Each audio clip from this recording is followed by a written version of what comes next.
Dans cette vidéo, nous allons voir deux types de descentes qui sont relativement simples. Tout d'abord la free dive et ensuite la unloaded dive. La free dive est la descente la plus simple et la plus basique. Les règles concernant la free dive sont dans le Rule Summary 1 dans la partie Level Flight. En effet, la free dive sera utilisée lorsqu'on effectuera un vol en palier. Il est bien stipulé que tous les points de déplacement doivent être des points de déplacement horizontaux. Il n'y a pas de point de déplacement vertical pour ce type de descente. Et un avion peut perdre, dans ce cas, un niveau d'altitude, librement, à tout point de son déplacement.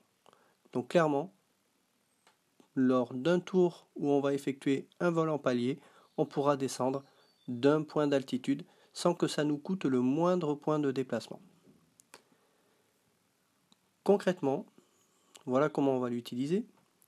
Nous sommes avec notre F80, une altitude 25 et une vitesse de 4, avec le log qui est déjà renseigné. Nous avons donc 4 points de déplacement. Donc nous effectuons un vol en palier. Donc flight type, on fait apparaître level. Nous allons afficher un power setting norme.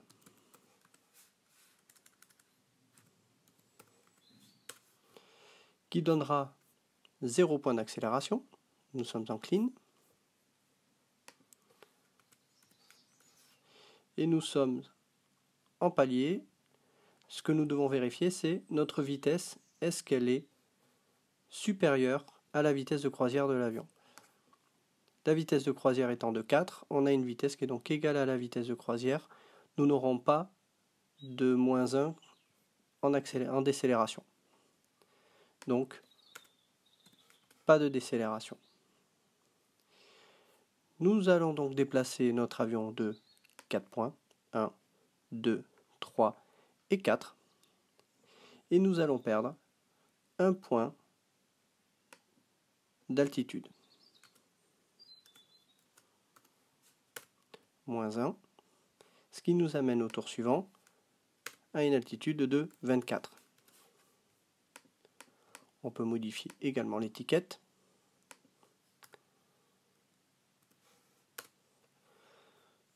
Nous n'avons pas de changement de vitesse. Et nous allons reprendre le tour suivant avec une vitesse de 4. Donc comme on voit, la free dive est relativement simple. Il suffit juste de déplacer notre avion du nombre de points de déplacement et ensuite de descendre d'un point d'altitude. Par ailleurs, il n'y a pas d'impact sur la vitesse de l'avion. On n'obtient pas de point d'accélération dans ce type de descente, comme ce sera le cas dans les autres descentes. Passons à présent à la unloaded dive.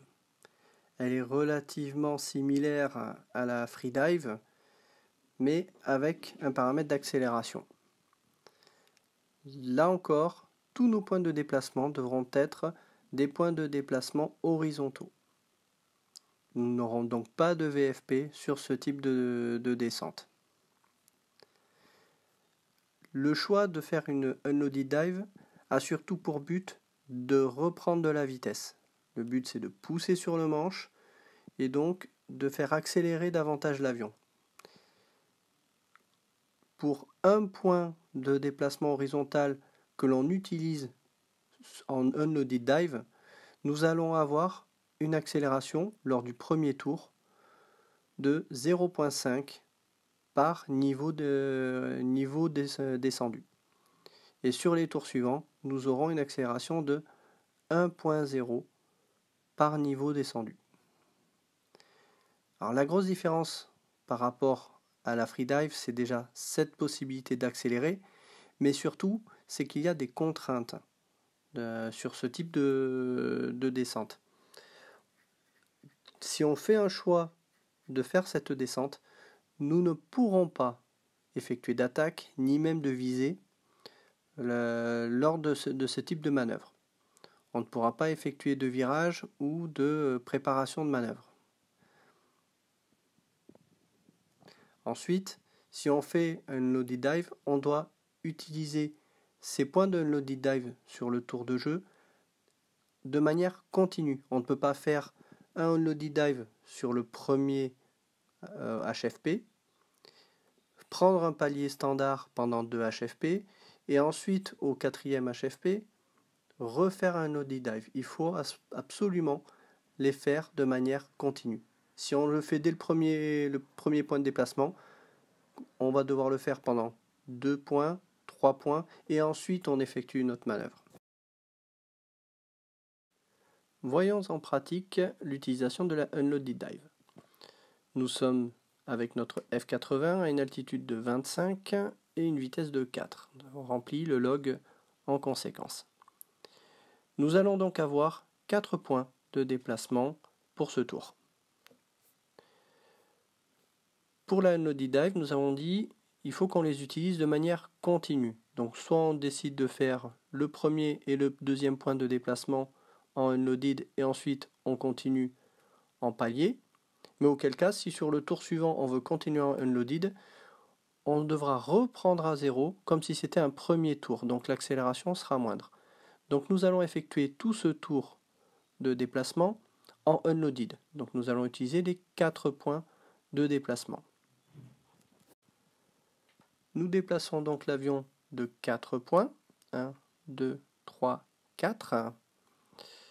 Sur le log, nous allons aussi également le remplir. Nous allons effectuer cette manœuvre en puissance norme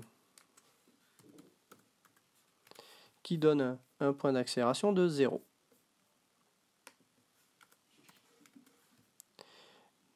Nous n'aurons pas de decel point au cours de cette manœuvre. En effet, si on regarde la vitesse, on a une vitesse de 4, elle est égale à la vitesse de croisière de 4, donc nous n'avons pas de -1 de pénalité. Nous avons donc effectué nos 4 points de déplacement. La règle nous dit que on peut prendre un point d'altitude par point utilisé en unloaded. Donc nous allons avoir une perte d'altitude de 4. Nous aurons donc en fin de manœuvre une altitude de 21. Et donc au prochain tour, une altitude de 21 ici sur le log.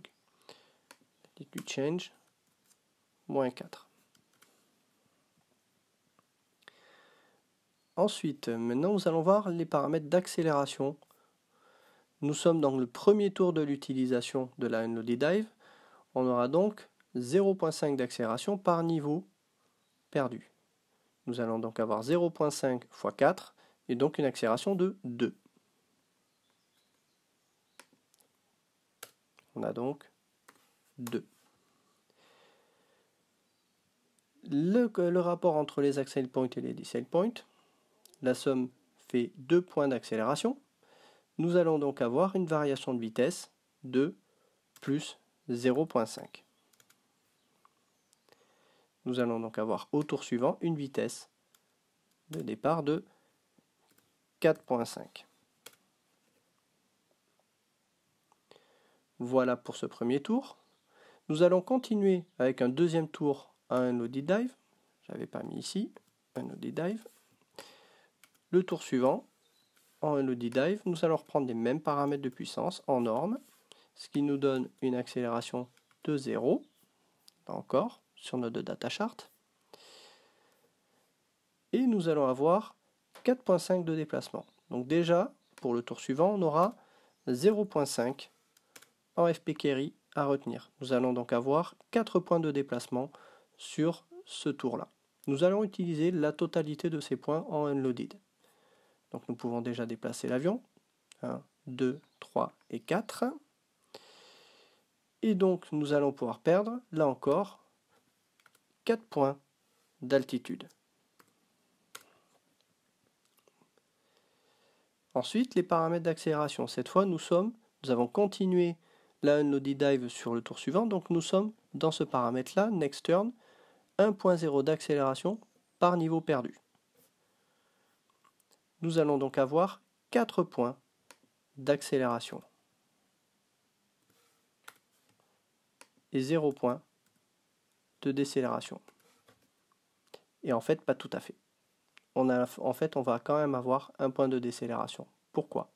Notre vitesse est passée à 4.5. Elle est donc supérieure à la cruise speed qui est de 4.0. Nous allons donc avoir en fait 1 moins 1.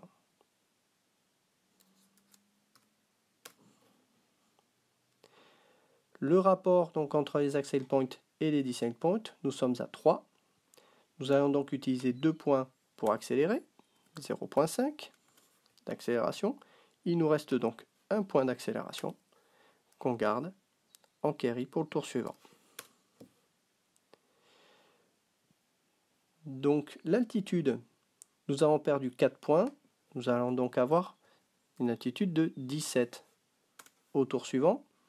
Nous avons 0.5 de speed change. Nous allons donc avoir au tour suivant une vitesse de 5. On peut modifier l'étiquette. J'avais d'ailleurs pas modifié la vitesse au tour précédent. Nous avons donc une altitude de 17 et une vitesse de 5. Donc comme on voit, la Unloaded Dive est relativement pratique pour pouvoir accélérer rapidement avec justement une perte d'altitude. On a quand même perdu 8 points d'altitude au total pour gagner au final un point de vitesse. Et on a aussi un FP Carry qui est également en stock.